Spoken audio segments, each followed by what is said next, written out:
কেউ বলে পাথর সম্রাট, কেউ বলে পাথর মাফিয়া। গোটা বীরভূমে তার নাম মোটামুটি এক ডাকে চেনে সবাই, টুলু মণ্ডল।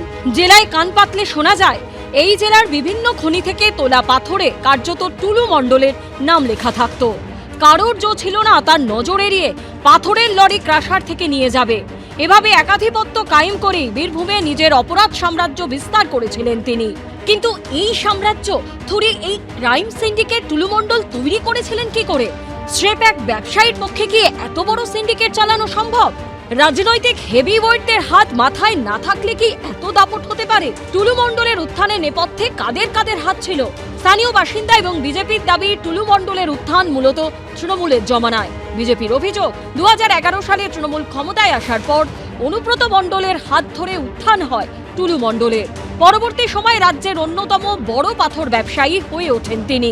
2016 সালের পর টুলুর উত্থানের গতি ছিল রকেটকেও হার মানানোর মতো।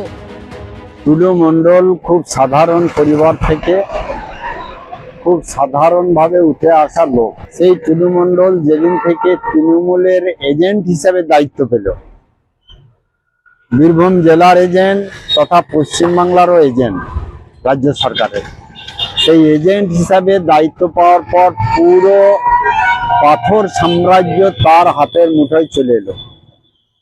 এবং সেই সময়ে বীরভূমের মুকুটহীন সম্রাট ছিলেন বীরভূম জেলার সভাপতি কেষ্টবাবু ওরফে অনুব্রত মণ্ডল। সবই টাকার উৎস হচ্ছে টুলু মণ্ডল।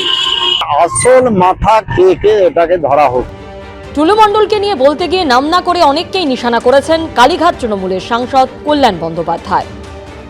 আমি তো যেটা অ্যাপ্রিহেন্ড করছি, বেশ 2-3 জন ইনফ্লুয়েন্সিয়াল লোক তারা জড়িত রয়েছে।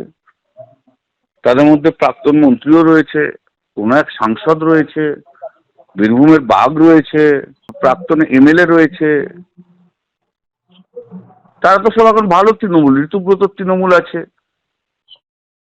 সাংসদ তো এনডিএ শরিক, শুভেন্দু অধিকারীর আসল লোক।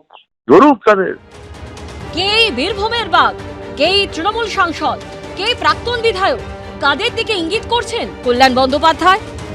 ও ব্যবসা করতো, তো সরকারের দায়িত্ব। অভিষেক ব্যানার্জিকে জিজ্ঞেস করো, মমতা ব্যানার্জিকে জিজ্ঞেস করো। আমি তো ব্যবসায়ী নই, কিছু ব্যবসায়ী করে থাকে ও, সে খবর নিশ্চয়ই সরকারের কাছে থাকা উচিত।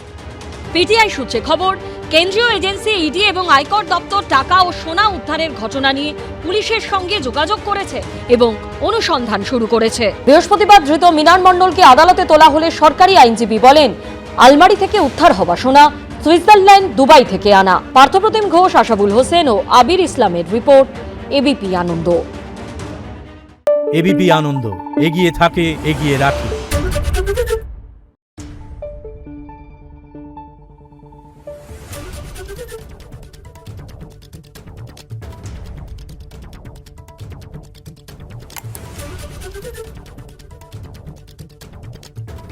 Thank you.